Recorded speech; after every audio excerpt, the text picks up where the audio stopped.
Hey y'all, it's Mr. Delott. We're going to be starting our 6.4 discussion today for global economic development during basically the age of imperialism slash the Industrial Revolution and kind of the consequences of industrialization and imperialism together.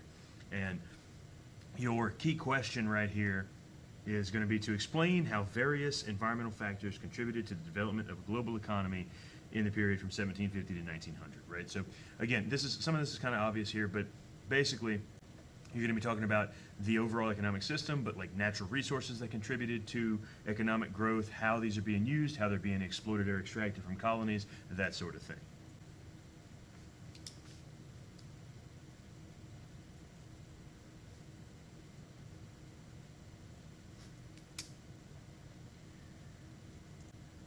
And as we've covered in class, I mean, like of all the motives of imperialism, economics is probably the most significant and the most constant, right? Especially with industrialization and the need for ever more and more raw materials, right? And remember, some things are still important, like sugar, for example, is a cash crop, but other industrial materials and resources become more important through the end of the 1800s, like cotton for the textile industry, copper, especially with the advent of electricity, rubber for factory and machine parts and things like that, all of that. And so Europe turns to Asia and Africa to get all those resources, like we've talked about. U.S. agriculture, as well as the thing that's really on the rise here too. It relied on South America in particular for fertilizer products, because remember, the world is getting increasingly more interdependent at this point. And all of these areas of agriculture and industry and everything are getting more connected and reliant on each other. And there's also more places that are becoming potential markets for all these industrial and agricultural products. It's essentially like mercantilism on steroids, right?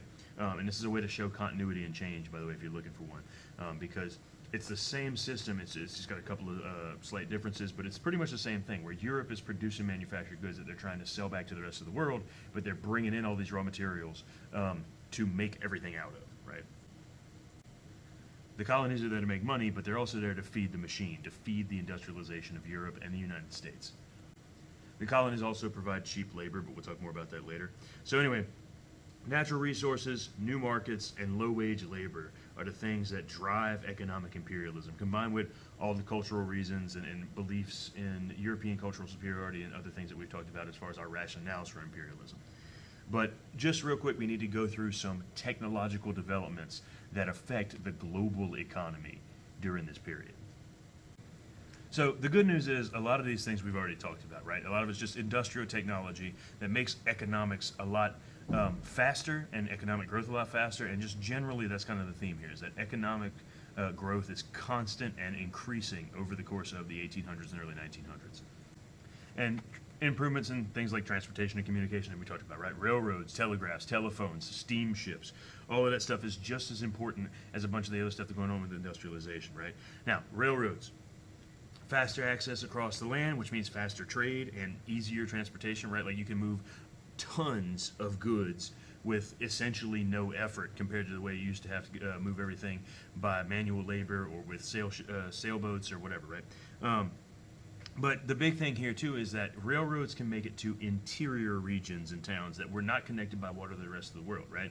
So port cities on the coastline and on the rivers have always been able to get international trade to some degree. Now the whole world, as long as you have a railroad, has access to trade from everywhere else. And Europeans, of course, argued that railroads and the access from the railroads that they built proved that imperialism was helpful to like the natives and everything, but again, they did it for themselves, right? It's similar to other rationales and justifications we've seen where the Europeans say, hey, we did this great thing, but then they did it for their own economic reasons, and in reality, the railroads didn't really benefit the natives all the time either. It was mostly the European companies and European governments that reaped the benefits and the economic rewards from these railroads. Not to mention that it's the natives themselves that are having to build the whole thing. And speaking of railroads, just real quick, if you remember, we talked a little bit about Cecil Rhodes and the De Beers Company, right? That diamond monopoly that still exists today. But basically, Cecil Rhodes is a really enthusiastic driver of British imperialism in East Africa in particular, right? He's the guy that's behind that Cape Town to Cairo railroad project to connect all the British colonies in Africa that we talked about a little bit. And remember, if they do this, it's going to make trade, governance, potential mobilization of the army, all these things a lot easier and faster because the British, like I said, they have basically half of Africa already. They have a lot of land that they need to cover, a lot of ground they need to cover to get anywhere with goods or with soldiers, right? The problem was they didn't have 100% of the land they needed, right? Germany had a colony, Tanganyika, which is today Tanzania, that was in the way. And when Britain finally gets control of Tanzania, it's not until after World War I when Cecil Rhodes is dead, and by then the British Empire is already on its last legs and starting to fall apart. So the Cape to Cairo Railroad never does actually get built. And there are other problems with Cecil Rhodes. We talked about his governmental policies in South Africa. And the other thing is, again, when they're building railroads and stuff, or mining for diamonds, the railroad workers and the diamond miners were not exactly treated well by the De Beers Company, right? Like, you see people getting overworked. It's not as bad as on, say, like rubber plantations in the Belgian Congo, but there's still a lot of mistreatment of the workers. Shifting gears from railroads to steamships, just real quick. Originally, steamships aren't as transformative immediately because they have limited range, because you need coaling stations to be able to go really long distances. But they were hugely valuable long term, and also not just across oceans, but up rivers like the Ganges in India or the Congo in Central Africa, the Mississippi River. And as the 1800s go by, steamships get more and more powerful and more efficient, right? They get a more efficient steam engine in, around 1870, and the thing that really makes steamships or shipping on steamships take off is the advent of commercial refrigeration in the 1870s, where they figure out how to use electricity to compress air and keep everything cold, both freezers and refrigerators that can be put on ships. Because originally they were really big, like the size of a room in your house, but a ship has that space. And so you had these refrigerator ships and these freezer ships that could bring fresh food or frozen food that stayed fresh all over the world, right? And that transforms everything, economics, people's diets, and health. It's a game changer. And that's why in that debate we had earlier this year, I put refrigeration in my top 10 of all-time inventions.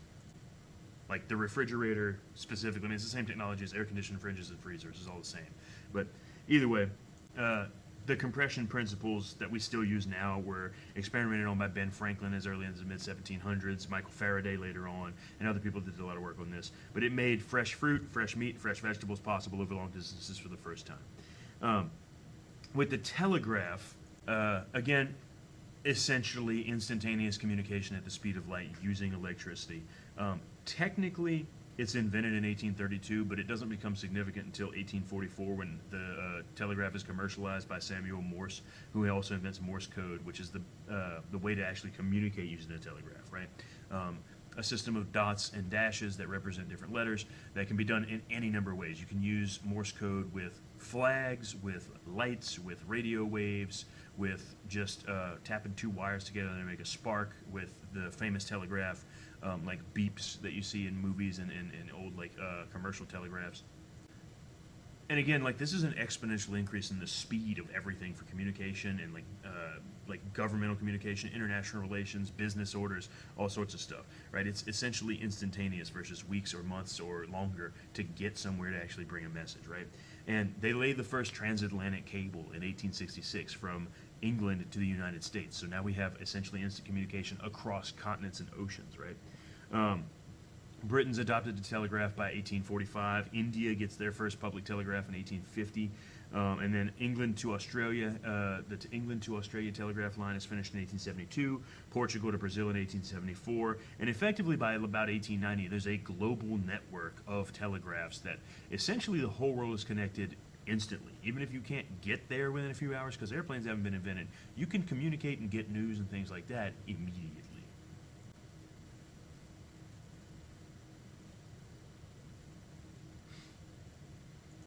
Now, real quick, just a couple of agricultural things that start coming out too during this time.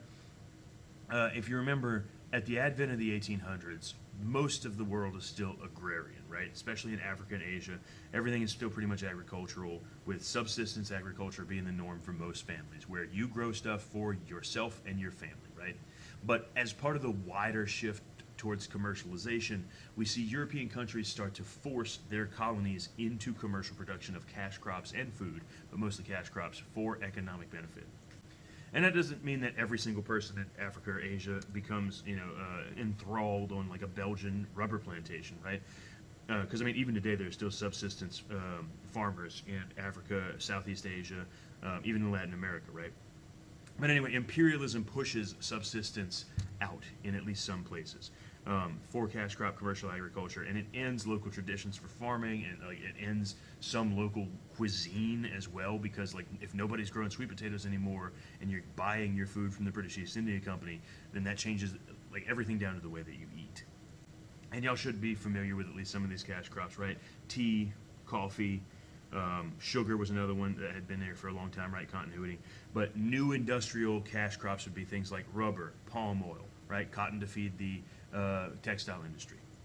But the gist here is that cash crops are so valuable to Europeans that they replaced the food crops in a lot of the colonies, which meant that food prices soared, right? If you have to buy it from the Europeans or buy it from the handful of people that the Europeans are allowing to grow food, that just makes it a little bit harder to afford everything, and it makes life a lot, like standard of living go down for a lot of people in the colonies. Like more than almost anything else, it's the food shortages and the price of food increasing that makes life suck for the people that live in some of these colonies.